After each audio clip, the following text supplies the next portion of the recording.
প্রণাম জানাই শ্রীচরণে, নিজ গুণে করিবেন মার্জন।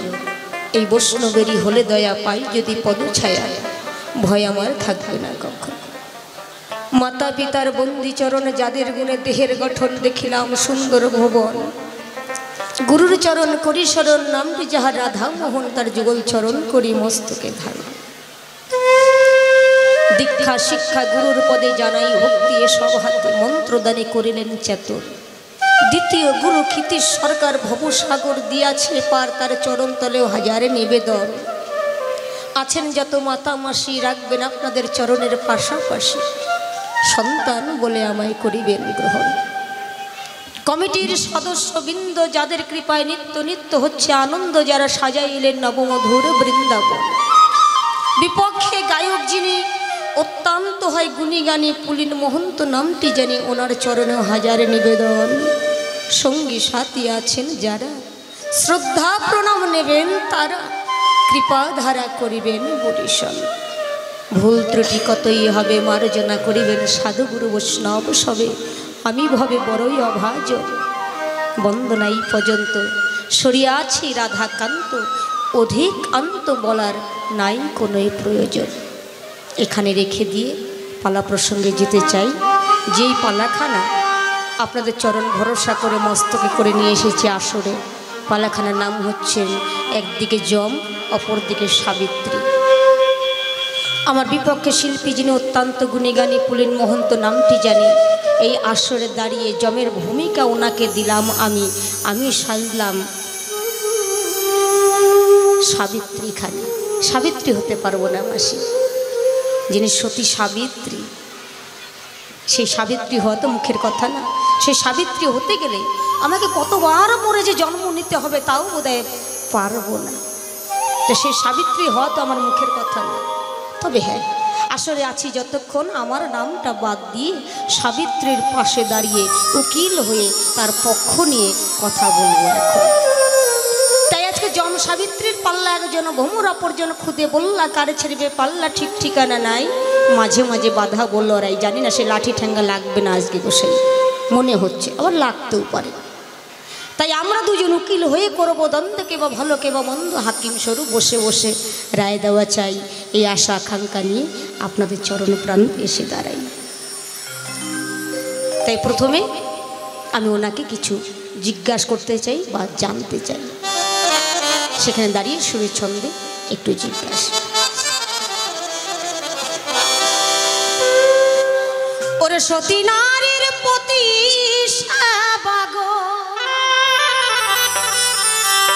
এইভাবে করিবে যে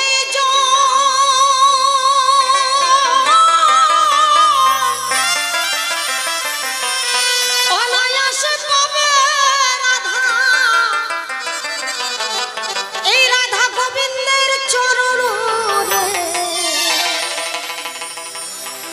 সতী নারীর প্রতি সতী নারীর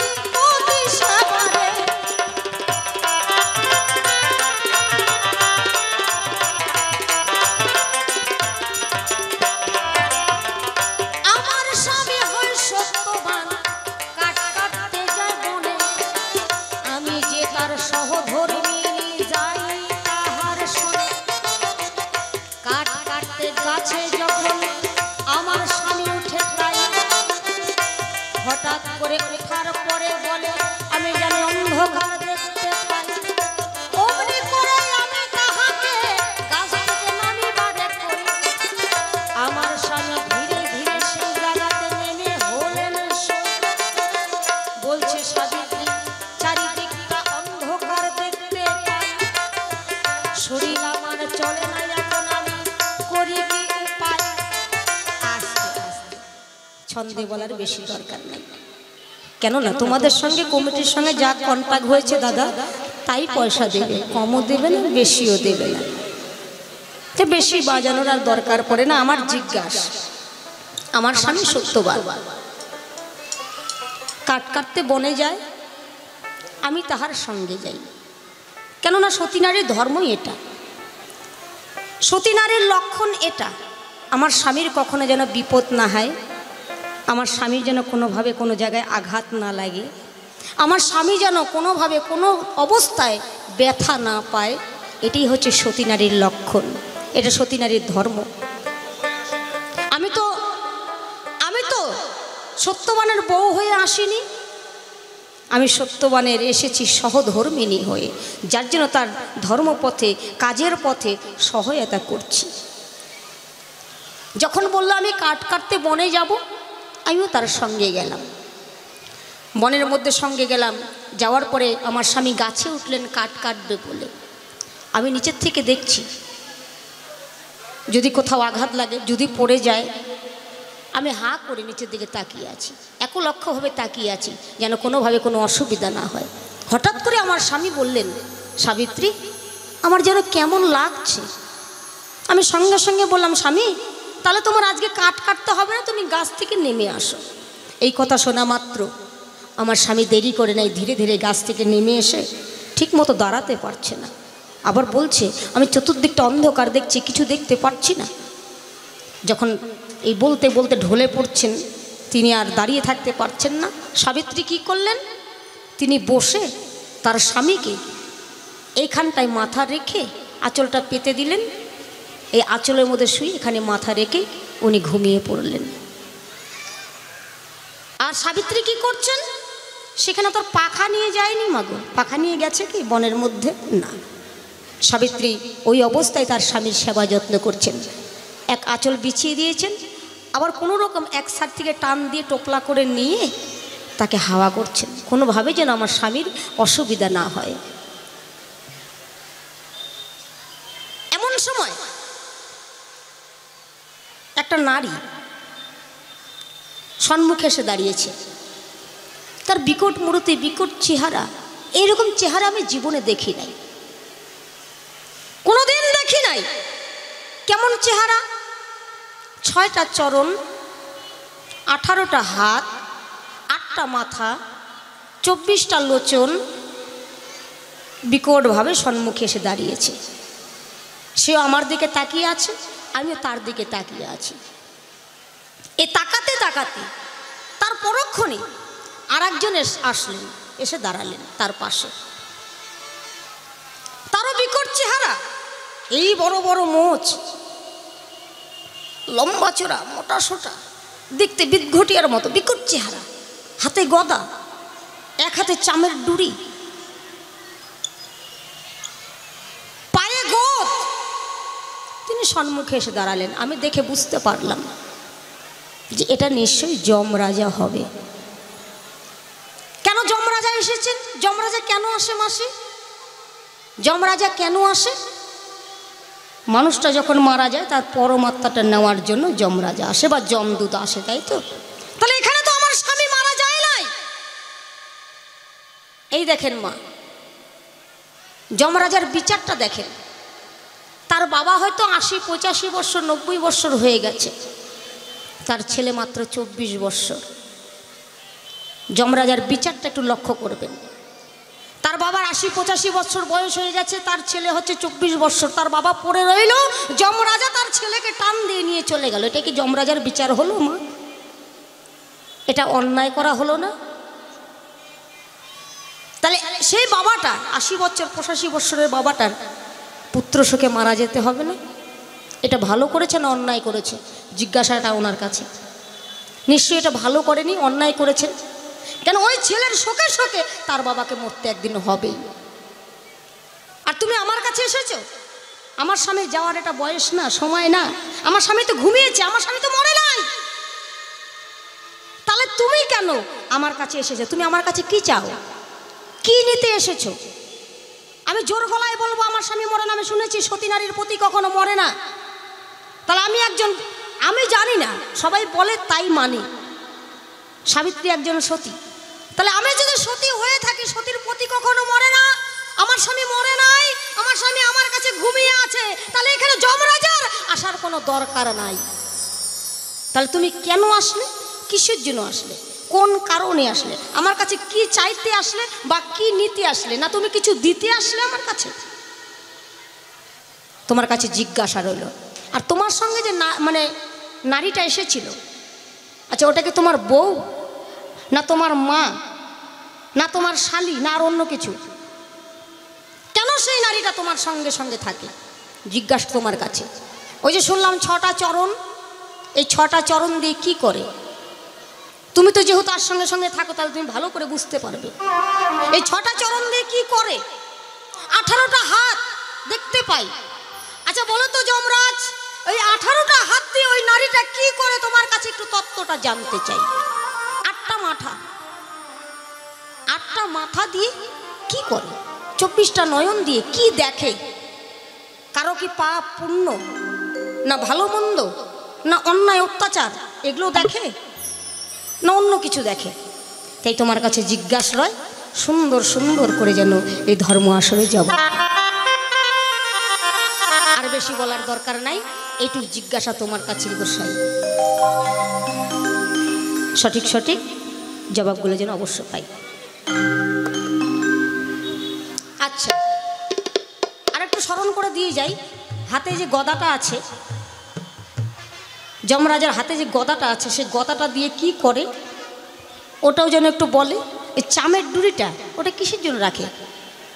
কি ওই যে মেয়েটা যখন চলতে পারে না, অর্থাৎ নারীটা যখন চলতে পারে না, যার 6 চরণ 18 হাত 8 মাথা 24 নয়ন, চলতে পারে না, আমার মনে হয় চামের ডুরি দিয়ে তাকে টানতে টানতে নিয়ে যায়। আর যখন যায় না তখন মনে হয় গদার বাড়ি মারে। তোমার কাছে জিজ্ঞাসা রইল, সুন্দর করে জবাবগুলো বলো। আর দেরি নয়, একখানা গান গিয়ে যমরাজাকে আপনাদের কাছে পাঠাতে হয়। নারী জাতি সুখের স্বর্গ,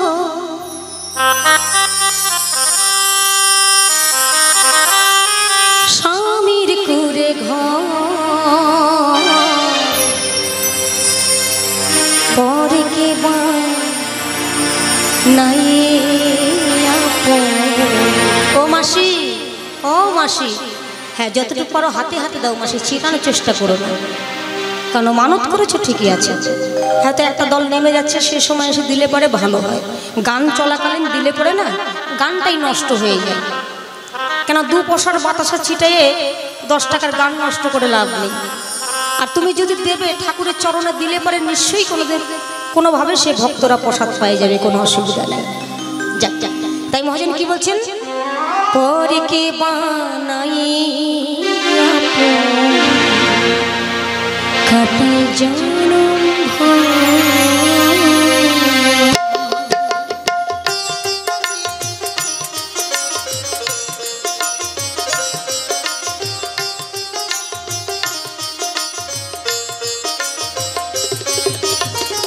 নারী জাতি সুখের স্বর্গ, এই নারী জাতি সুখের স্বর্গ, স্বামীর কুরে ঘর, পরে কে বানায়ে আপন কাটায় জনম ভর, পরে কে বানায়ে আপন কাটায় জনম।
ভুলতে হয় যে সবার কথা,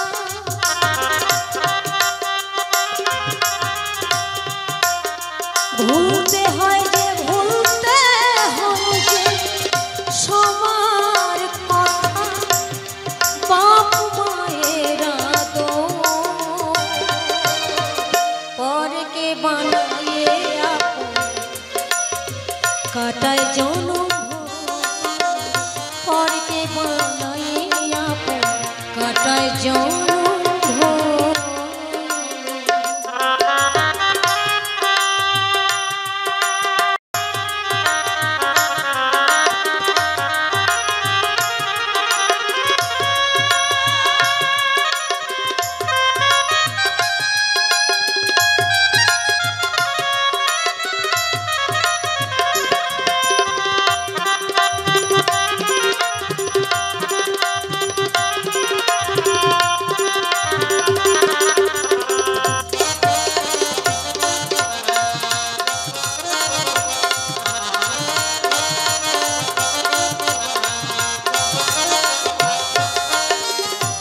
রাজারে ঘরে জন্ম নিয়ে দুঃখীর ঘরে যায়, স্বামী রূপে দেয় গো মালা, ওই ভিখারির গলা।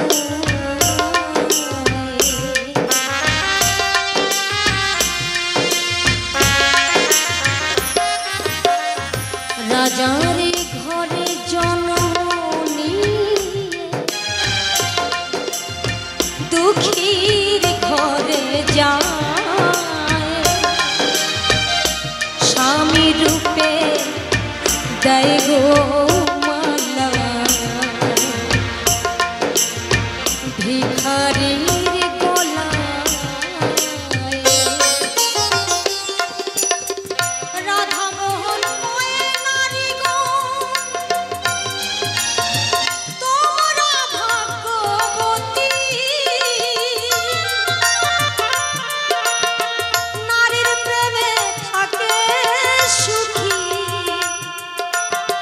ওই তিলকের পতি,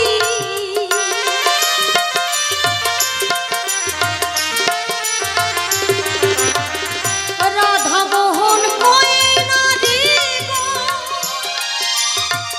তোমরা ভাগ্যবতী, নারীর প্রেমে থাকে সুখী, তিলকের পতি। ভাঙা গড়া খেলার নীতি, ভাঙা গড়া, ওই ভাঙা গড়া খেলার নীতি, জগতের ভিতর পরকে বানায়ে কাটায় জনম, কাটায় জনম। নারী জাতি সুখের স্বর্গ, নারী জাতি সুখের স্বর্গ, স্বামীর কুরে ঘর, পরকে বানায়ে কাটায় জনম, পরকে বানায়ে কাটায় জনম, পরকে বানায়ে কাটায় জনম।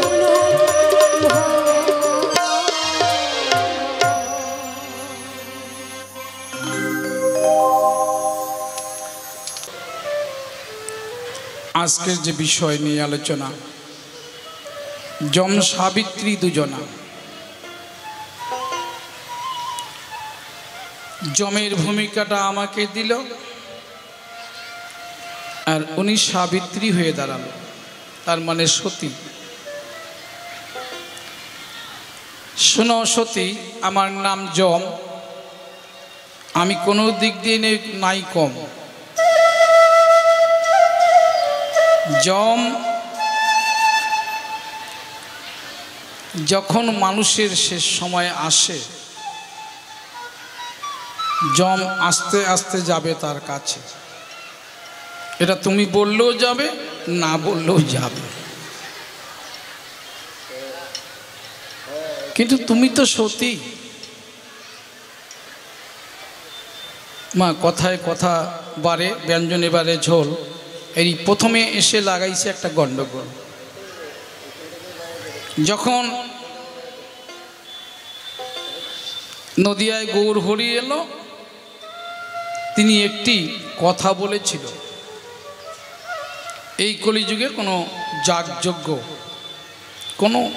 কোনো কিছুরই প্রয়োজন নাই, একমাত্র নামের মাধ্যমে জীব উদ্ধার হয়ে যাবে। হরির নাম হরির নাম হরির নামই বা কেবল কলৌ নাস্তব্য নাস্তব্য গতি অন্যতা, আর কিছু লাগবে না। হরির নাম নিলেই জীব উদ্ধার হয়ে যাবে। এবার যমরাজ বাড়িতে এসে গালে হাত দিয়ে বসে আছে। তার 3টা মেয়ে ছিল, এসে সামনে দাঁড়ালো। বাবা, এত দুঃখ করছো কেন? কারণটা কিসের জন্য চিন্তা করছো? বলছে, মারে, নদিয়ায় গৌর হরি এসেছে, নাম দিয়ে সকল জীবকে উদ্ধার করে নেবে, কিন্তু এত বড় নরকটা যে আমি তৈরি করেছি, এই নরকটার কি উপায় হবে? নরকটা তো আমার বোঝাই হবে না। বলছে, বাবা, বৃথা চিন্তা করছো।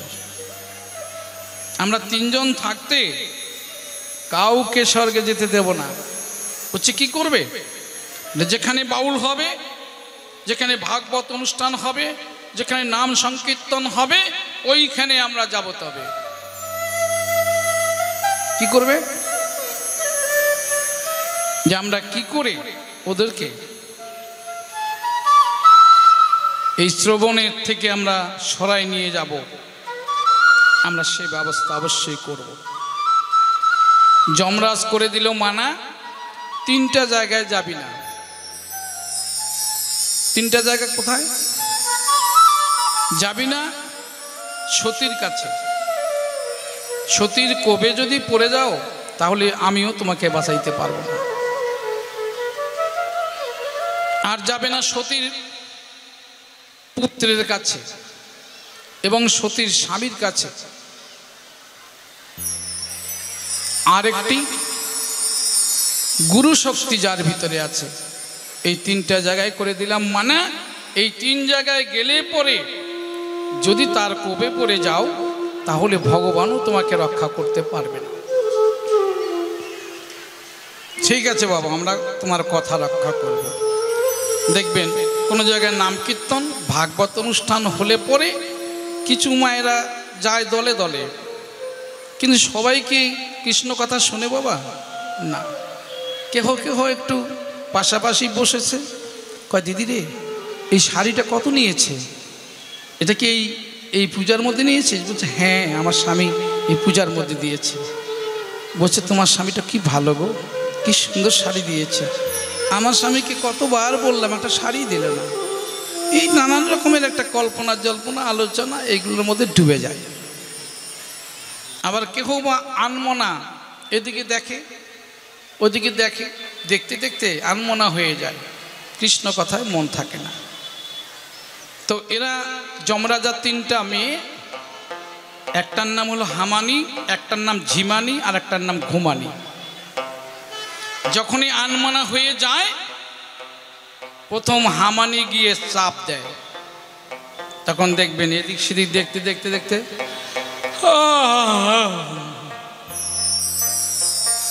মানে ধরে ফেলছে তাকে। আর যারা কৃষ্ণ কথার দিকে মন প্রাণ ঢেলে দিয়েছে, ওখানে যাবে না। আর আনমনা হয়ে গেলে ওই যে প্রথম হামানি গিয়ে ধরল, তারপরে কয়েকবার হামাইলো, এবার হামানি ছেড়ে দিল, আসলো তার ছোট বোনটা, মেজ বোনটা এসে ধরল। ওর নাম হলো ঝিমানি। ঝিমানি যখন ধরল, তারপরে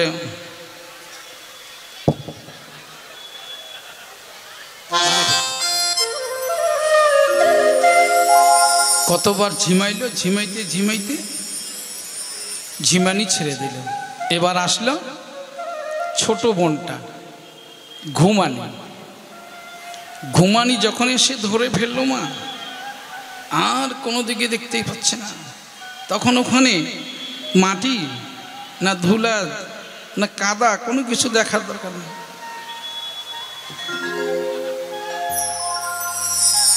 ঘুমিয়ে পড়ল।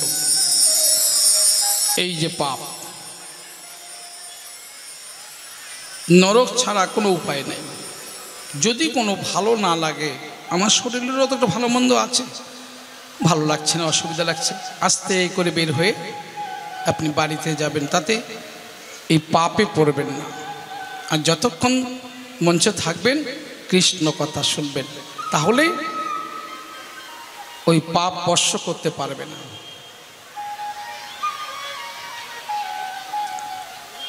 বলি তোমার, হ্যাঁ, গুরু শক্তি,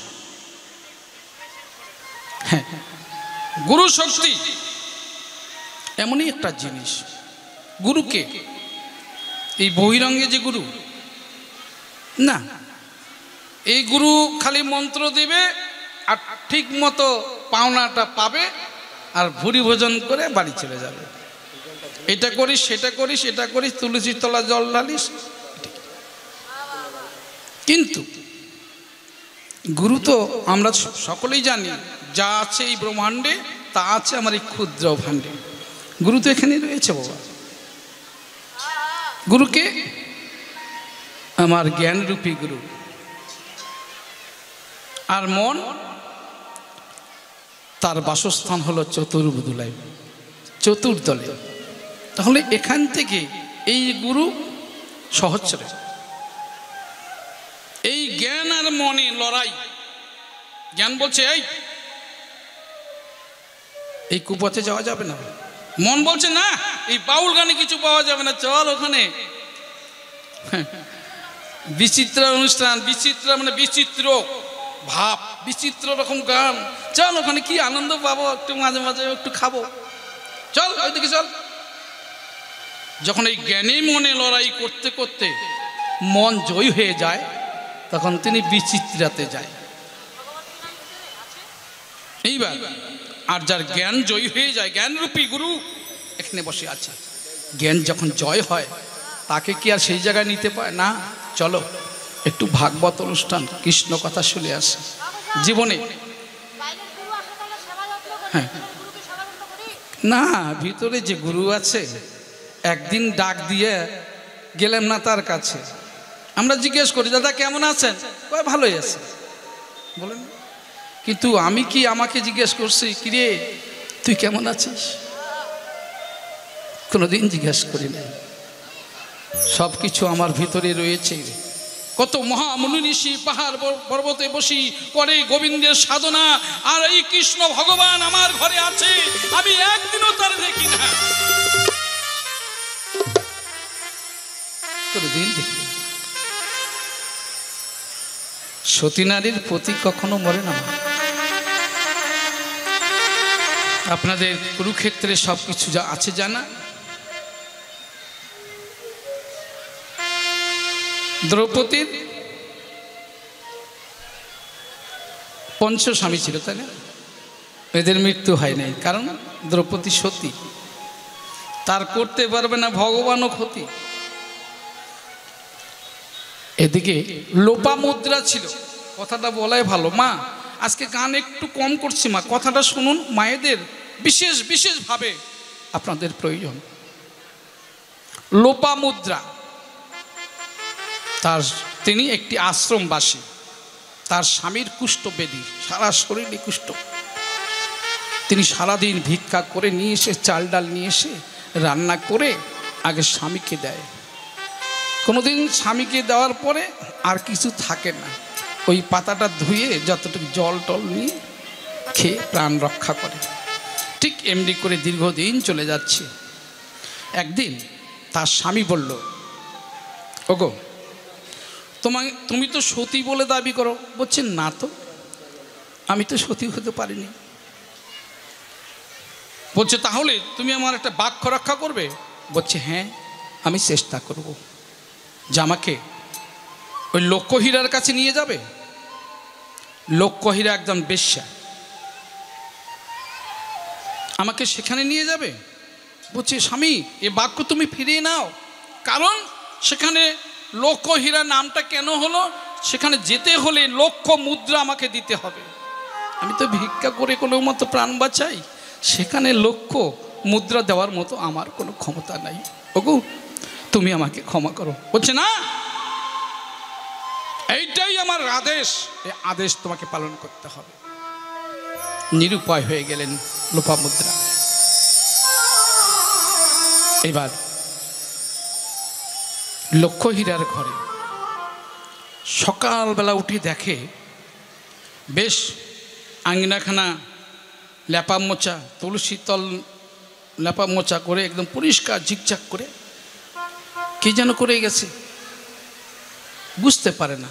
তার দাস দাসী যখন ফিরে এলো, তাদের কাছে জিজ্ঞাসা করলো, কিরে তোমরা কি আজকে খুব ভোরবেলায় এসেছো?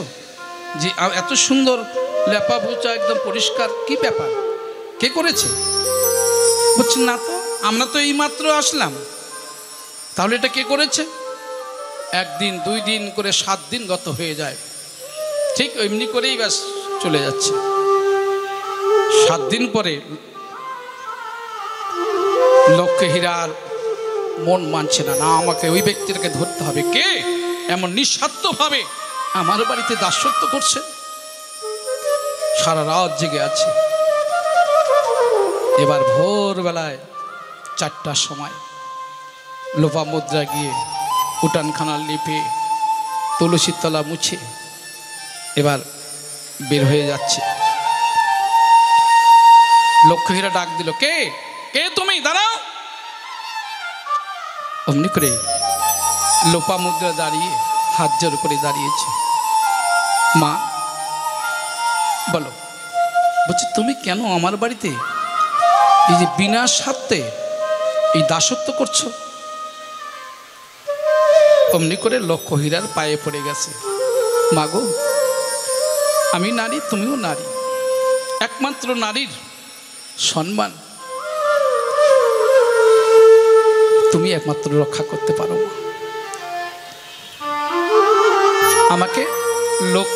আমাকে লোপামুদ্রা বলেই মানুষ চিনে। লক্ষ্যহীরা চিন্তা করছে, ও কি এমন চাবে আমার কাছে? আমার কাছে তো কোনো দিক দিয়ে কমা নাই, অনেক কিছু আছে। কি চাও তুমি? মাগো, আমার স্বামী একদিনের জন্য তোমার কাছে আসতে চায়। লক্ষ্যহীরার মাথাটা যেন খারাপ হয়ে গেল। কিরে, স্বামী আমার কাছে আসবে আর তার জন্য তার সহধর্মিণী আমার কাছে দাসত্ব করছে? এ তো সাধারণ ব্যক্তি নয়। অমনি করে অর্ডার দিয়েছে, যাও নিয়ে আসো, যাও। বলছে মা, আমি যে তাকে নিয়ে আসবো, সে তো কুষ্ঠব্যাধি আসতে পারে না। যে কোনো অবস্থায় তাকে নিয়ে আসো। মানে শুনতেছে আর তার রাগ, একটা অনুরাগ জন্মাচ্ছে। কুষ্ঠব্যাধি, সে আমার কাছে আসবে? যাও নিয়ে আসো। ফিরে গিয়ে কাঁধে উঠায়া চরণ 2খানার সামনে রেখে চরণের দিকে লক্ষ্য করে করে লক্ষ্যহীরার ঘরে প্রবেশ করে দিয়েছে। দিয়ে এসে তুলসীর তলায় বসে বসে ভাবছে আর গোবিন্দকে বলছে, হে গোবিন্দ, তুমি আমার স্বামীর আশা পূর্ণ করে দিও। পারবে কোনো নারী? পারবে মা? এত বড় ত্যাগ স্বীকার করতে পারবে না। তুলসীর তলায় বসে বসে বলছে, হে গোবিন্দ, তুমি আমার স্বামীর আশা বাসনা তুমি পূর্ণ করো। আর এদিকে লক্ষ্যহীরা দরজা আটকায় দিয়েছে। দিয়ে মণিকে জিজ্ঞাসা করছে, তুমি কেন আমার কাছে এসেছো, কিসের জন্য? মণি বলছে, আমি শুনেছি তোমার কাছে লক্ষ মুদ্রা দিলে পরে সে আসতে পারে। না জানি কত তোমার রূপ, কত যৌবন, যাকে আমি চোখে দেখিনি তার অনেক গল্প শুনেছি, গল্প শুনে অল্প অল্প তারে ভালোবেসেছি।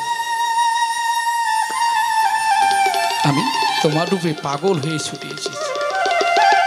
বলছে বাবা বাবা, কি সুন্দর। আমাকে লক্ষ মুদ্রা দিলে যে কোনো ব্যক্তি,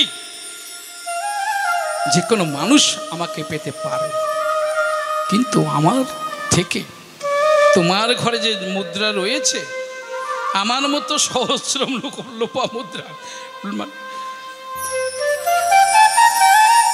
শত শত লক্ষ হীরা একখানে করলে ওই লোপা মুদ্রা সমপক্ষ হবে না। আর তাকে ছেড়ে তুমি আমার কাছে এসেছো মনে স্বাদ মেটাইতে, অমনি করে ঝাড়ু নিয়ে ওই মুনিকে 2-4টা বাড়ি দিয়েছে।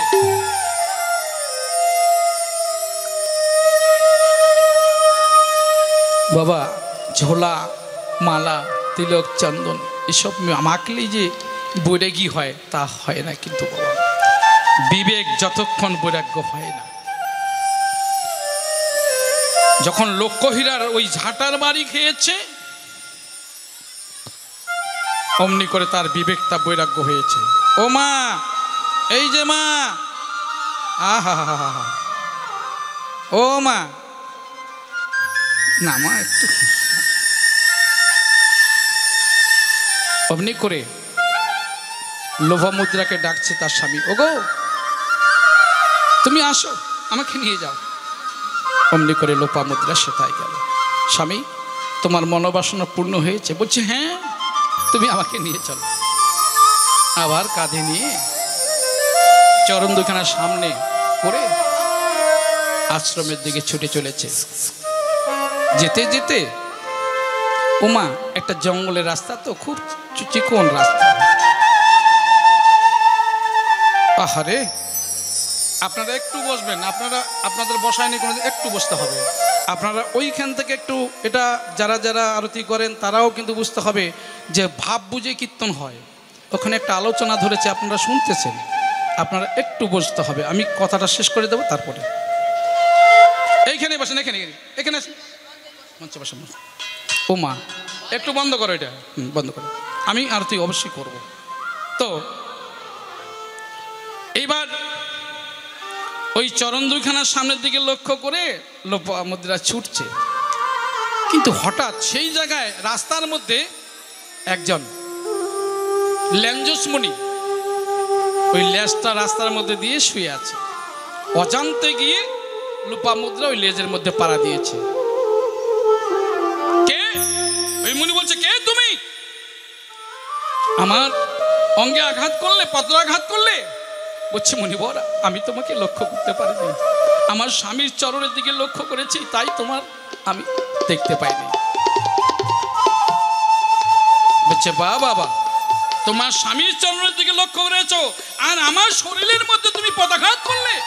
যাও, তোমার এত স্বামী ভক্তি, আমার অভিশাপ থাকলো সূর্য উদয়ের সঙ্গে সঙ্গে তোমার স্বামীর মৃত্যু হবে। কঠিন পরীক্ষা।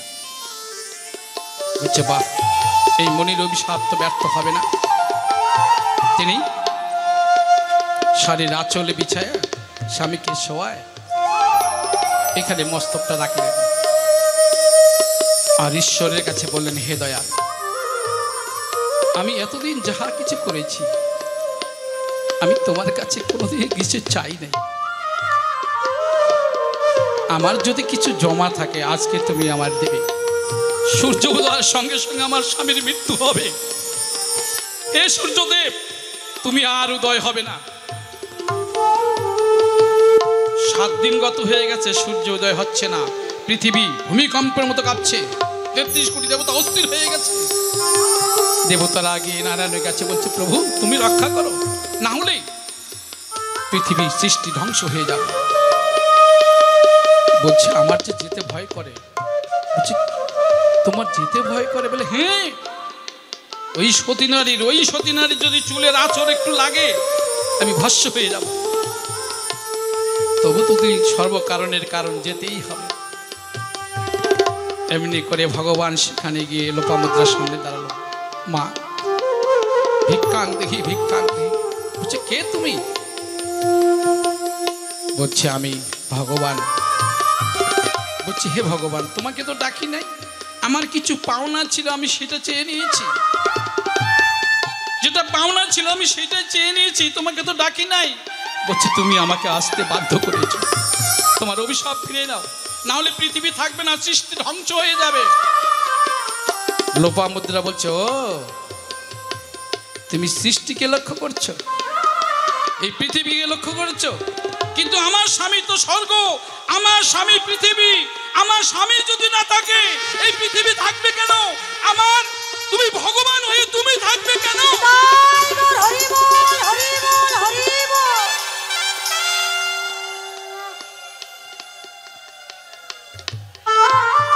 ভগবান লোপামুদ্রার কাছে করজোড়ে দাঁড়ালেন, যাও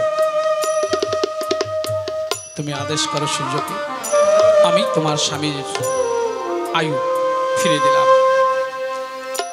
হ্যাঁ ভগবান, তোমার অসীম করুণা, তুমি আমার স্বামীকে ফিরে দিলে, কিন্তু এই যে স্বামীর কুষ্ঠ বেদি আমি কতদিন আর বয়ে বেড়াবো?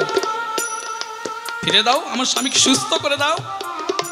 ভগবান কিরকম চাপে পড়েছে মা, ভক্তের কাছে যদি একবার চাপে পড়ে ভগবান সরতে পারে না। আমি আশীর্বাদ করলাম, আজকের থেকে তোমার স্বামী দিব্য পুরুষ হয়ে দাঁড়ালো এবং কুষ্ঠবেদী আজকের থেকে মুছে গেল। জয় জয় রাধা গোবিন্দ প্রেমানন্দে, হরি হরি বল হরি বল হরি বল হরি বল। তাহলে সাবিত্রী, তাহলে সে স্বামীকে যদি ফিরে নিয়ে আসতে পারে তাহলে তুমি, যাক সে প্রসঙ্গ ছেড়ে দিলাম। মায়েরা একটু আনন্দের সহিত এখানে এসেছে, মায়েদের একটু থামাই, একটা গান গাবো, তারপরে তার প্রশ্নের জবাব দেব। জয়গুরু। ফিরে আসছি, কেন তার স্বামীর মানে সময় হয় না মৃত্যু, সে সময় কেন তার স্বামী মরে যেতে হবে? হ্যালো, মনিটর কমে গেল, হ্যালো টেস্ট, হ্যালো, এরকম অনেকেই আছে। এখানে 5 দিন ধরে অনুষ্ঠান হচ্ছে, কি 5 দিন তো, হ্যাঁ 6 দিন, তো 6 দিনের অনুষ্ঠানে কিন্তু আমরা 6 দিন ছিলাম না বাবা, বাউল 6 দিন, কিন্তু আমরা ছিলাম 2 দিন, গতকালকে আর আজকে, কারণ এখানে কন্ট্যাক্ট হয়েছে আমাদের 2 দিনের জন্য। তাহলে তো আমরা 6 দিন থাকতে পারবো না বাবা, থাকতে পারবো কি? তা আমি যখন এই পৃথিবীতে এসেছি আমি কয়দিনের কন্ট্যাক্ট নিয়ে এসেছি, আমাকে সেটা লক্ষ্য করতে হবে। যখন আমার কন্ট্যাক্ট শেষ, চলো আপন দেশ। তাহলে কেন বাবা এই জমের উপরে দোষ? এটা জমের কোনো, জমের তো ডিউটি, কিন্তু বিধাতা যার কপালে যা লিখেছে, এটা বিধাতাও লেখে নেই, তোমার কর্ম ফলে লিখে দিয়েছে বিধাতা তোর কপালে, এটা কারো দোষ দিতে পারবে না। কর্ম অনুযায়ী ফল। ফিরে আসছি, একটি বিজয় সরকারের গান দিয়ে শুরু করব আমার অনুষ্ঠান।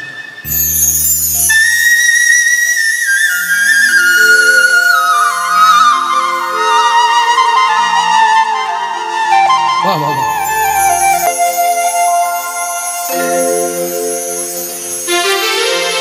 এই পৃথিবী যেমনি করা ঠিক তেমনি পরে রবে,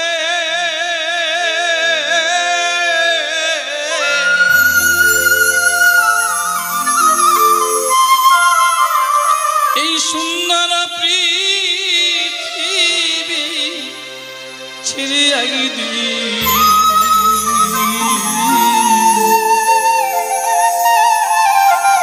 আমায় চলে যেতে হবে, যেতে হবে বন্ধু। এটা মর্তধাম, এখানে মরতে এসেছি বাবা, বাঁচতে না। জন্ম যখন তোমার হয়েছে, মৃত্যু অবশ্য, দুদিন আগে গল্প। আমার চলে যাওয়া ওই কাগজ পত্র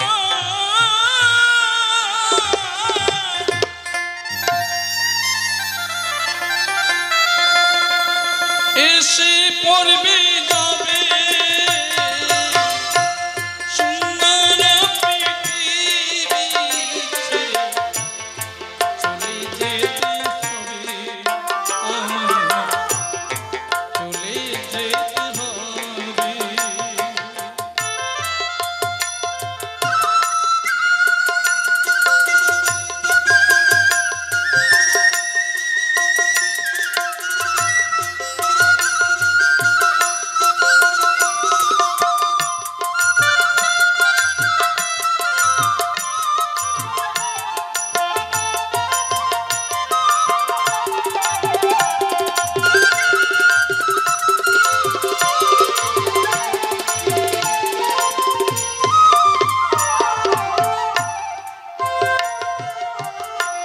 হোক না কেন যত বড় রাজা জমিদার,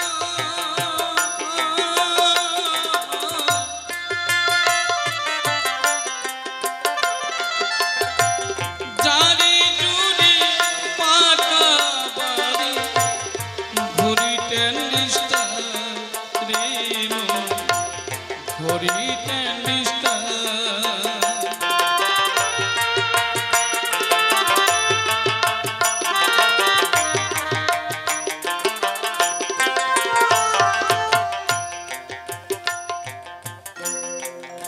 পাকা বাড়ি সব করে থাকবে,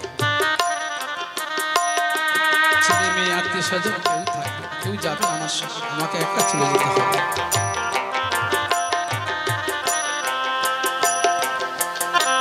একটা কথা এসেছে, আমাদের সময় খুব অল্প, যার জন্য গানখানা একদম ছোট করে মাঝখানটা পয়ার বাদ দিয়ে মহাজনের পদ দিয়ে আমি গানটা শেষ করে দেবো।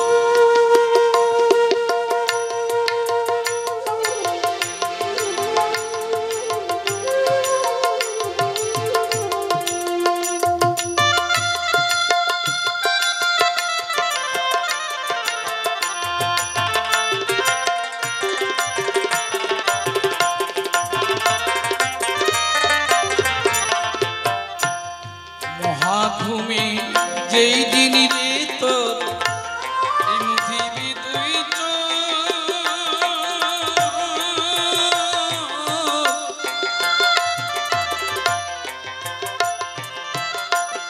আত্মীয় স্বজন প্রতিবাসী করবে কয়দিন রে করবে কয়দিন চলে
শব্দ স্পর্শ রূপ রসগন্ধ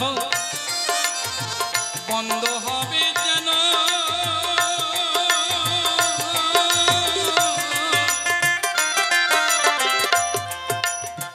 এই পৃথিবীর অস্তিত্ব থাকবে না আর হেন।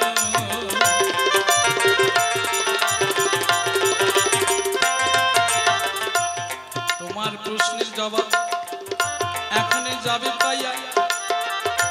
এই শব্দ স্পর্শ রূপ রসগন্ধ কেমন করে বন্ধ যাবে হইয়া।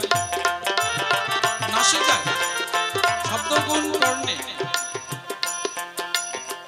স্পর্শগুণ চর্মে, রূপ দুটি নয়নে, রস জিহ্বায়, নাসিকায় গন্ধগুণ। মৃত্যুর আগে একটা একটা করে তোমায় ছেড়ে যাবে। পায়খানা পেশাব করে সেই বিছানায় তুমি শুয়ে রবে, তখন আর গন্ধ লাগবে। মৃত্যুর আগে ছেলে এসে বলছে, বাবা বাবা দেখো দেখো আমি তোমার গোপাল। ডাক কর্ণপুরে পৌঁছাচ্ছে। নয়ন এদিকে নাই, ওই আকাশের দিকে তাকিয়ে আছে। ওই বোম্বের থেকে আমি এসেছি, ব্রহ্মে হব নয়, যার জন্য শিখ শ্মশানে বসে গাজায় দম দিয়ে দম বম করে। ওই বমে আমাকে লয় হয়ে যেতে হবে। শব্দ স্পর্শ ধাক্কাচ্ছে, নাসিকায় গন্ধ টন্ধ লাগে। ছেলে বললো, বাবা মিষ্টি খেয়ে দাও। দিচ্ছে, এদিকে দিচ্ছে ওদিকে পড়ে যাচ্ছে, অর্থাৎ তিতা মিঠা সকল সমান হয়ে গেছে। শব্দ স্পর্শ রূপ রসগন্ধ বন্ধ হবে যেন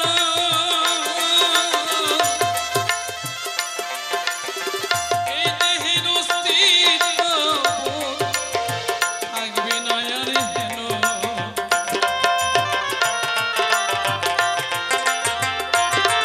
পাগল বিজয় বলে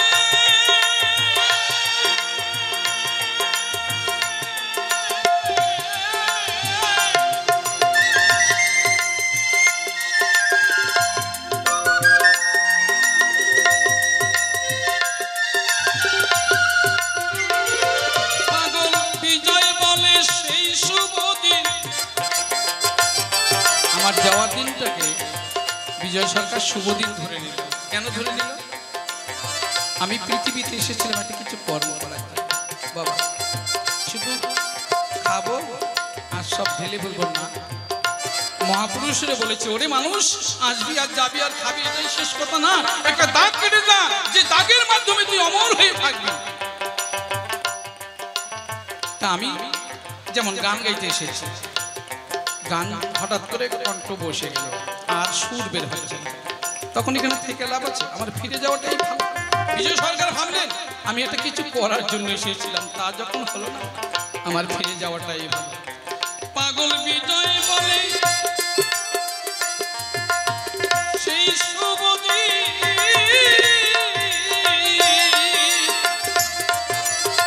নেমে আসবে যাবে,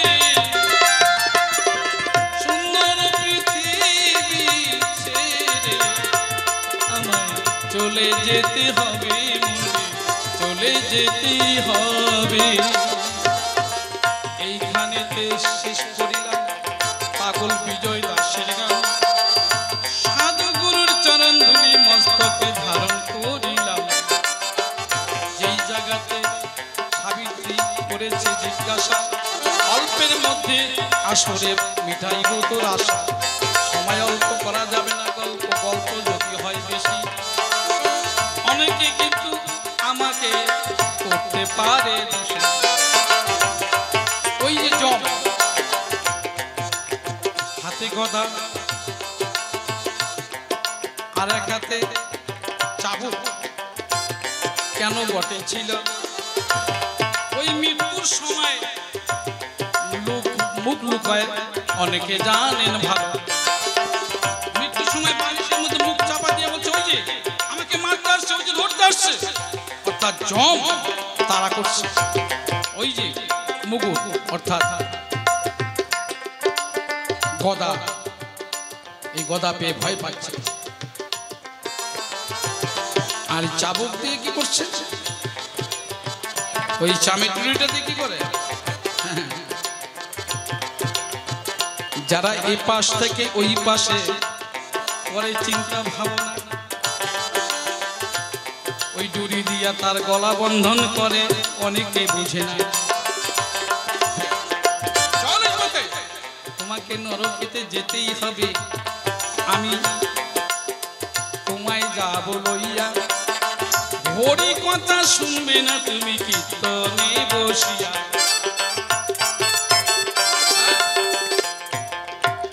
এই যে মায়ার বন্ধু, আর যাহাতে কিবা করে আমার কাছে জিজ্ঞাসা বটে রয়। ওই নারীটাকে মৃত্যু কন্যা নামটি যাহার, আমি তোমারে যাই কইয়া, 6টি চরণ দিয়ে এই 6 বুকে টেনে নাই গো দেখো না ভাবিয়া। যখন মৃত্যুর আগ পর্যন্ত এই কাম ক্রোধ লোভ মোহাম্মদ মাৎসর্য 6 রিপু নিয়ে যায় হরণ করিয়া, আর 8টি মাথায় অষ্টপাশের মায়া দেয় ছিন্ন করিয়া।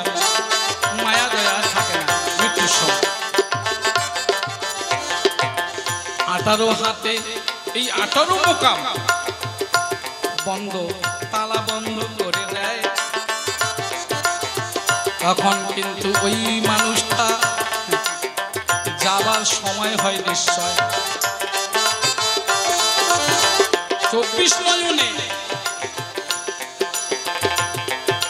হয়তো ঘরে বসে বসে পাপ কাজ বাতি নিবায়া, অন্য কেউ দেখে না, মনে মনে চিন্তা করে ভগবানের বাপও তো জানবে না। ওই মৃত্যু কন্যা সব জায়গাতে 24 নয়ন দিয়াছে ছড়াইয়া, কে কে কর্ম করে ওই লিখিবদ্ধ হচ্ছে বিধাতার কাছে গিয়া। অল্প কথায় জবাব তোমার কাছে আমার হইয়াই গেল, তবে প্রশ্ন করার সময় নাই, বুঝি 2-1টা গান গাওয়াই ভালো। 2-1খানা গান গাইব আসরে দাঁড়াইয়া, আমি একলাই কেন সময় নষ্ট করব সভাতে দাঁড়াইয়া। ভুল ত্রুটি কতই হলো করিবেন মার্জন, আসরেতে বলছি ওগো কুলীন আত্মনিবেদন। টটকা তালে বাজাও ভাইরে, আর বেশি দেরি নাই, আমি একা একা কেন বলতে বলতে যাই, বেশি কথা এই আসরে নাই তো প্রয়োজন। ধীরে ধীরে তারা মনের গান শুনিব এখন, 2-1টা গান অবশ্য উনি যে গাইবে, মনের মতো গান তুমি অবশ্য শোনাবে। ভুল ত্রুটি কতই হলো বলিবেন মার্জন, অধম বলিনের আত্মনিবেদন। তবে এখানে বেশি কথা বলতে যাবো, বেশি কথা বলে গেলে দোষী আসতে যাবো। এই পর্যন্ত বলি খান তোরা গান্তেশ্বরী ভক্ত গণে আগেবার বলুন হরি হরি।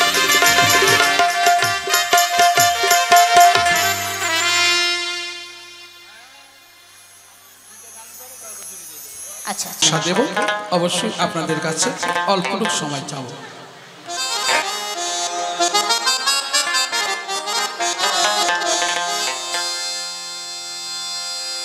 ও তুমি যেমনি নাচা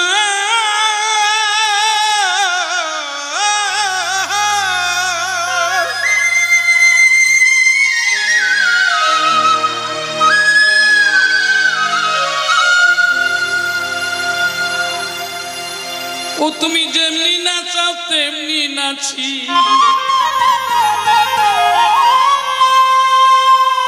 দয়াল তোর হাতে সুতার ডুরি, তোমার হাতের পুতুল হয়ে নাচি ও দয়াল হরি। তোমার হাতের পুতুল হয়ে নাচি ও দয়াল হরি, হাতের পুতুল হয়ে নাচি ও দয়াল হরি।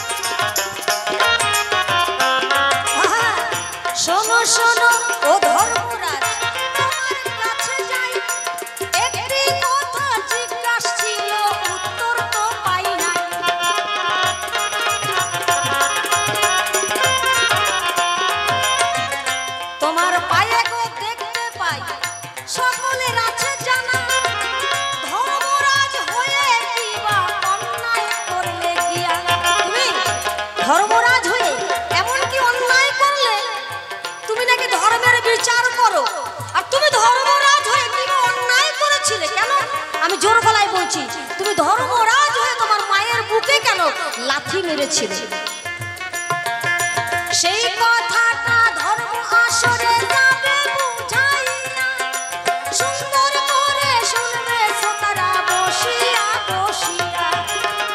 এই তো তুমি জবাব দিবে, এই তো তুমি জবাব দিবে, তুমি কমল রাখি হাতের পুতুল হয়ে নাচি ও দয়াল হরি, তোমার হাতের পুতুল হয়ে নাচি ও দয়াল হরি।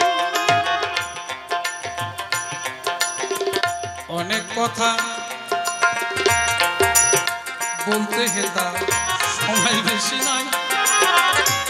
সংজ্ঞা দেবী সূর্যের স্ত্রী, জানেন গো সবাই, সিরিয়াল জানা হচ্ছে। সংজ্ঞা দেবী আর হলো সূর্যদেব, এদের স্বামী স্ত্রী। সূর্যের তাপ সইতে নারী ওই সংজ্ঞা আপনাদের আছে জানা। তার নিজের দেহ থেকে ছায়া সংজ্ঞা তৈরি করে সাধনে দিয়েছে রহনা। সাধনায়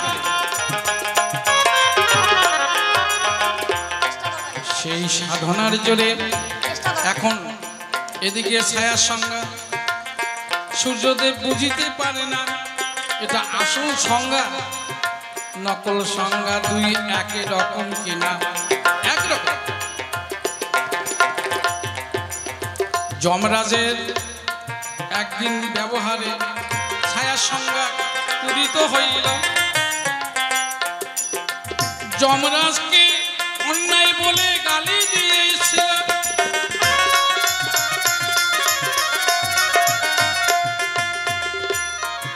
যমরাজ সইতে নারী বলিহারি তোমার কাছে জানাই,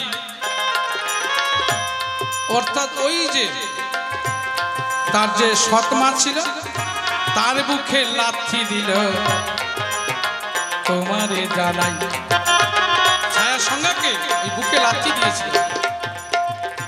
ওই অভিশাপ পাইনি মাপ, গোদ যাবে হইয়া। এই মা সৎ মায়ের অভিশাপের জমে গোদ হইয়াছে তোমায় গেলাম কইয়া। শোনো, মৃত্যু হলে, জন্ম হলে মৃত্যু হয় সকলের আছে জানা। তোমার স্বামী আর কোনোদিন ফিরে তো আসবে না। কেন তুমি স্বামী বলে এত কান্নাকাটি করো? এর থেকে গিয়েই তুমি কৃষ্ণের চরণ পূজা করো।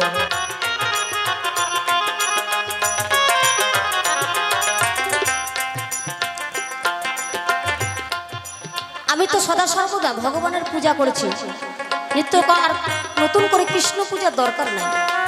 আমি সদা সর্বদা পূজা করেছি। স্বামীকে কি করে রক্ষা করা যায়, কি করে ভালো রাখা যায়, তোমার মনে হয় জানা নাই, যার জন্য এই জিজ্ঞাসা করছো। বাহ, এবার তোমার মাতা পিতা জবাবখানা যাবে বলিয়া অল্প আয়ু জেনে কেন তুমি তারে করলে? ওই যে সত্যবান আয়ু একদম কম ছিল। নারদ ঋষি কই প্রকাশী তোমার বাবার কাছে গেল, এই ছেলের অল্প আয়ু, তোমার মেয়ের সঙ্গে বিয়া ঠিক হইল। অর্থাৎ এই সাবিত্রীকে এই ছেলের হাতে দিও। তোমাকেও বলেছে অল্প আয়ু জেনে কেন করলে বিয়া? অবশ্যই তোর স্বামী মরবে, শাস্ত্রে যাইলে কিয়া। বেশ বেশ বেশ, অল্প আয়ু জেনে আমি সত্যবানকে বিয়ে করলাম, তাই এহ জগতে সতী নারী হলে পরে করবে এটাই যে গোসাই। জানে অল্প আয়ু, তিনি কি করলেন না, আমার যদি সতীত্ব থাকে, আমার ভিতরে কিঞ্চিত যদি পূর্ণ থাকে, ওর আয়ু যদি অল্প হয়, আমি জমের কাছ থেকে সেই আয়ুকে ফিরিয়ে নিয়ে আসবো। আমি তাকে বিয়ে করব, তাকে আমি রক্ষা করব। সতীর এটাই ধর্ম। যার জন্য আমি আগে স্বামীত্বে বরণ করেছিলাম। আগে স্বামীত্বে বরণ করলে পরে আর এই মনটা কাউকে দেওয়া যায় না। এই জন্য আমি তাকে বিয়ে করেছি, কিন্তু আমি তাকে রক্ষা করেছি। পিতা মাতার কিবা নাম জবাবখানা চাই। এবার ধীরে ধীরে তোমার কথায় আমি তোমারে বুঝাই।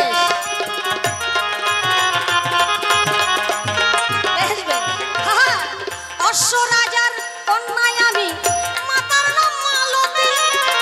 এই যে হলাম আমি সতী, দিলাম বিশ্ব জগতে খেয়েছ। তুমি ধর্মরাজ পাই বড় লাজ, দুঃখে মরে যাই। দাদা হয়ে বোনকে কোনোদিনও কোথাও বিয়ে করে নাই, এটা দেখি বটে নাই। এই তো তোমার ধর্মের বিচার, এই তো তোমার ধর্মের বিচার। আমি যে লজ্জায় মরি, হাতের পুতুল হয়ে নাচি। ও দয়াল হরি, তোমার হাতের পুতুল হয়ে নাচি। ও দয়াল হরি। এটা লজ্জার বিষয়। কোনোদিন কোথাও শুনেছেন দাদা হয়ে বোনকে বিয়ে করে? যাও একটু তালে তালে। হ্যাঁ, জবাব দিতে চাই। দাদা হয়ে বোনকে কেউ তো বিয়ে করে নাই। তাহলে তুমি ধর্মরাজ তাই বড় লাজ। তুমি দাদা হয়ে বোনকে বিয়ে করেছিলে, সেই কথাটি আজ আসরে তুমি যাবে বলে।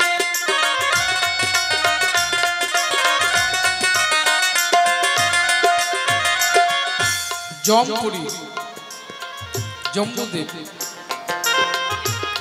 তার মেয়ের নাম ছিল জমি। জম আর জমি, এই যে নামে নামে একটু টান পড়েছে, সেই দিক দিয়ে বোন সম্বন্ধ ছিল।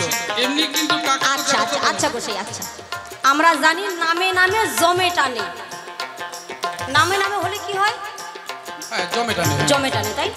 বোনের নামে হলে সেটাও বোন। তাহলে নামে নামে যদি জমে টানে, তাহলে তুমি কি করে বিয়ে করলে তারে? অনেকে বলে নারী জাতি সকলে মা, তোমার জানা রয় নিশ্চয়। তবু কেন নারীকে পুরুষ বিয়ে করতে যায়? কি বাবা বলে না, নারী সকলে আমার মা। তাহলে সকলে যদি মা হয়, বিয়ে কারে করবে? আমি যাকে বিয়ে করেছি সেও আমার মায়ের মতো সবকিছু। তাহলে সকলে জাতি মা, নারী জাতি মা, তাহলে আমরা বিয়ে কাকে করব? না, সকল নারী এক হতে পারে। দেখবি চিন্তা করে, এক একজনের আকৃতি আর এক রূপ ধরে, রূপগুলো আলাদা। সেই রূপটাকে যমরাজ বিয়ে করেছিল। অল্প কথায় তোমার কাছে জবাব হয়ে গেল।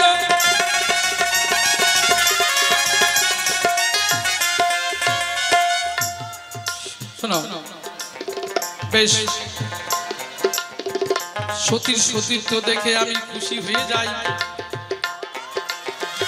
তোমার কাছে 3টি বর আমি দিতে চাই।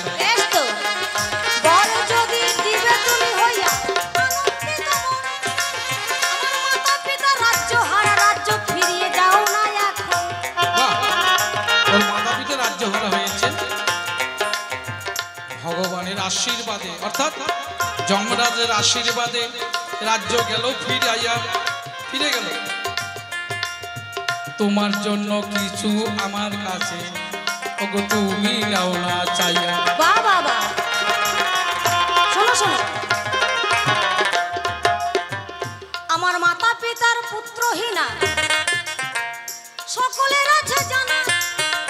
মা বাবার ঘরে পুত্র সন্তান আসুক, এহাই আমার কামনা।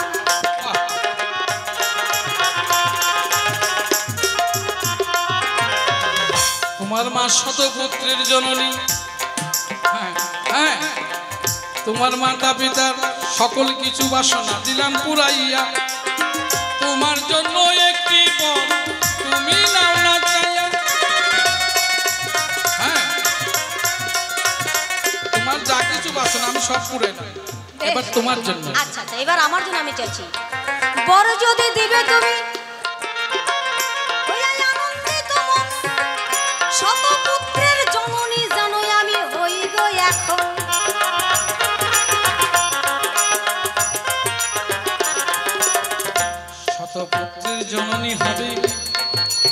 যমরাজ আশীর্বাদ গেলাম দিয়া, এখন তোমার স্বামীকে ছাড়ো, আমি যাব লই। বেশ বেশ, শত পুত্রের বর দিলে দেখো না ভাবিয়া, স্বামী ছাড়া সন্তান কিন্তু হয় না সকলে জানে গিয়া। স্বামী যদি নিয়ে যাবে সন্তান কেমনে হবে তাই, এই তত্ত্ব তোমার কাছে আমি জানতে চাই। স্বামী নিয়ে গেলে তো আর সন্তান হবে না, তাহলে তুমি আচ্ছা, স্বামীও ছাড়া সন্তান হয় গো, তোমার জানা নাই? ভগীরথের মাতা দুইজন, পিতা ছিল না গোসাই। হ্যাঁ, দুই মাতায় ঘর্ষণ করে ভগীরথকে জন্ম দিল। এই যে পিতা ছাড়া সেই জায়গাতে জন্ম নিয়ে আইছিল। বেশ বেশ, কি বললেন? দুই মাতায় ঘর্ষণ করে ভগীরথকে জন্ম দেয়। এইখানে আমি সাবিত্রী একা সন্তান জন্ম নাহি হয়। এই যদি তোমার মনে বড়ই বটে ছিল, তোমার মাকে আমার কাছে পাঠাইয়া দেওয়াই ভালো। তোমার মার সঙ্গে আমার ভাষা ঘষি হবে, তখন কিন্তু সেই জায়গাতে সন্তান জন্ম নেবে। কি গোসাই, ভগীরথের দু মা ছিল, তারা ঘর্ষণ করে সন্তান জন্ম দিল। তাহলে এখানে আমি একা, আমার স্বামীও নাই, তাহলে তোমার মাকে আমার কাছে পাঠিয়ে দাও, তারপরে আমরা দুইজনে মিলে সন্তান জন্ম দিই। কি চমৎকার কথাই আমি তোমার মুখে শুনিবারই পাই। যমরাজ হয়ে তোমার স্বামীকে ফিরে দিলাম। লাইনে আসো, পথে এসো সোনা, পথে এসো। জানুক গো গোসাই, হ্যাঁ, সতীর কাছে হার মেনেছে যমরাজ। আপনি করি আলোচনা, বেশ, চলো দুই জনাতে একসঙ্গে মিলে যমরাজের লাইটটা ধরে আসো। সাবিত্রীর পূজা করব কিনা। বাবা বাবা, মানে জ্যৈষ্ঠ মাসে শুক্লপক্ষে যম সাবিত্রীর পূজা যে বা করে, তার স্বামীর আয়ু মানে এই জগতের ভিতরে। জ্যৈষ্ঠ মাসের শুক্লপক্ষ অষ্টমী তিথি যম সাবিত্রীর কেহ যদি পূজা যায় করিয়া, ধীরে ধীরে তার স্বামীর আয়ু যায় বাড়িয়া। তাই আমরা আজকে যম সাবিত্রীর পূজা করব। আমাদের মনে না কিঞ্চন, সকলে মিলে এই পূজার মধ্যে আপনারা দেবেন দর্শন। যম সাবিত্রীর পূজা করতে গেলে কিছু আয়োজন বটে করতে হয়। আয়োজন করতে গেলে কিছু করির দরকার রয়। শূন্য হাতে এই সভাতে দুজন এসেছি বটে, তাই পূজা দেওয়ার করি কিন্তু আমাদের কাছে নাই। কৃপা করে ভক্তবৃন্দরা করি করবেন দান। আজকে যম সাবিত্রীর পূজা দেব, সকলে হয়ে এক মন। স্বামীর আয়ু আপনারা সকলেই চান, শুধু যার স্বামী নাই তার কি স্বামী আর নাই? আছে, ওই যে মাসির স্বামী, এহ জগতের স্বামী চলে গেছে, কিন্তু এই স্বামী নয় গো, আরো স্বামী আছে। ওই স্বামীর ভজন করলে যাবে জগৎ স্বামীর কাছে। তাই স্বামীর মঙ্গলের জন্য সকলে মিলে কিছু করি করবেন দান। এই দরখাস্ত তোমাদের কাছে আমি জানাইলাম। ওমা, এই দান নেব না, কমিটির ব্যাংকে জমা অবশ্য হয়ে যাবে। সত্যবান সাবিত্রীর সেবা যথেষ্ট হইবে। আপনারা সকলে মিলে 10-20 টাকা করে যাবেন দান। আস্তে আস্তে। ওমা, আপনারা চান না যে আপনাদের নিজস্ব স্বামী, আপনাদের জগৎ স্বামী ভালো থাক? চান তো? আমি বেশি চাইবো না মা, আমি জোর করবো না যে 50 টাকা দেন, 100 টাকা দেন, 500 টাকা দেন। আপনাদের যতটুকু মন ভক্তি থেকে আসে সেটাই দেবেন। আমি দুহাত পেতে আমার মাথায় তুলে নেব। আমি এখানে গান গাইতে এসেছি, ভিক্ষা করতে তো আসিনি। আজকের দিনটা করছি আপনাদের জন্য। আজকের দিনটা চলে গেলে আর দান চাবো না। এই জন্য সকলে মিলে, এই যে আমার মাসিমা দেরি করে না, 10টি টাকা দিল। হে গোবিন্দ, তুমি তার মনের আশা পূর্ণ করো ভালো। আর বাবাদের কাছে আপনারা যমের পূজা করবেন, স্বামীর মঙ্গল হবে। আর আপনারা সাবিত্রীর পূজা করবেন, আপনাদের মঙ্গল হবে। যমদূত আসতে আপনাদের কাছে ভয় পাবে। যার জন্য আপনাদের কাছে করজোড়ে নিবেদন, যে যাহাই পারবেন আজকে একটু দান করুন। আর এক মা জননী, বাহ, কৃষ্ণ ভক্ত জানি, 10টি টাকা দিল। গোবিন্দের চরণে টাকা জমা হইয়াই গেল। যে করে দান সেই পুরনো মান মোদের ঘরের বোঝা, দান করিয়া স্বর্গে গেল দেখো হরিশ্চন্দ্র রাজা। ওমা কি গো, যতক্ষণ না শোনো শোনো শোনো, যতক্ষণ না আসবে এই ব্যাগ ব্যাগ করতেই থাকবো। পরবর্তী শিল্পী আর আজকে উঠতে দিচ্ছি না। তোমার বেশি যাচ্ছে না তো? কেন, ভালো ভালো শিল্পী আছে, কলকাতা থেকে শিল্পী আসছেন, ভাউইয়া শিল্পী আছে। 10 টাকা করে দিলে অনেক অনেক হয়ে যায় মা, জানেন না? কোনো মা কি আমাদের মনে হয় না আমরা আপনাদের সন্তান? হ্যাঁ? নাকি আমাদের গান ভালো লাগছে না তাই? দেবে দেবে মায়েদের। বাবা। শোনো শোনো শোনো বন্ধু শোনো, মায়েদের আঁচলের গিট খুলতে না একটু সময় লাগে। আচ্ছা তোমার বাবাদের আঁচলের তোর গিট নাই, পকেটে হাত দিতে তো সময় লাগে না? কই তোমার বাবারা কই আসছে? বাবা মনি আছেন যারা, আসিবেন চলিয়া মুক্ত হস্তে দান করিবেন জন সাবিত্রীর লাগিয়া। আর এক মামনি কৃষ্ণ ভক্ত জানি, আর এক মামনি 10টি টাকা দিল।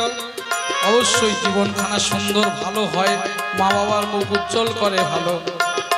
আর এক বাবাজি 3টি ও 10টি টাকা করে গেছে দান।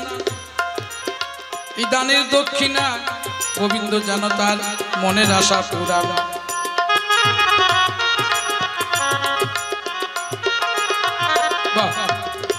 এদিকে আর কৃষ্ণ ভক্ত কৃষ্ণ প্রেমী হইয়া মত 10টি টাকা দিল।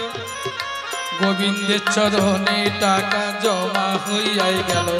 আর এক মা জননী কৃষ্ণ ভক্ত জানি 20টি টাকা দেয়। শাঁখা সিন্দুর বজায় রাখে যেন কৃষ্ণ দয়াময়।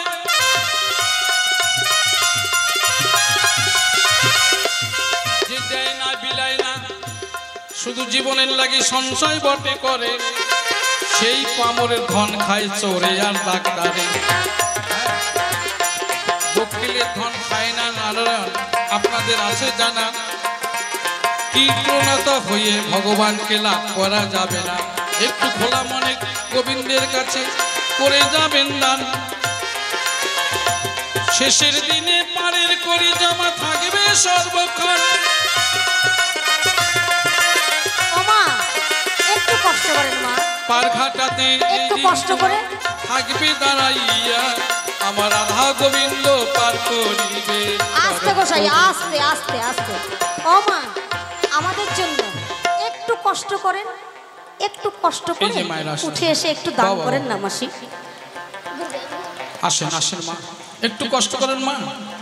এই অনুষ্ঠান দেখছেন এইখানে 20 বছর আগে কি এরকম প্যান্ডেল, এইরকম শিল্পীদের থাকার জায়গার বিভিন্ন রকম সুযোগ সুবিধা এটা কি করে হলো না? আপনাদের দেওয়ার ধর্ম।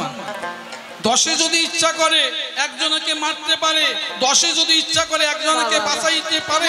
এই জন্য হয় 10-এর খোঁজ, 10 না হলে হয় মানুষের ভোজ। তাই 10-এর পদে কোটি প্রণাম জানাই। 10 মিলে ইচ্ছা করলে এই জায়গাটাকে বৃন্দাবন করতে পারে।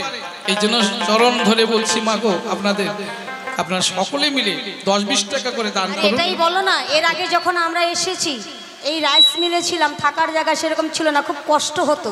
আর এখন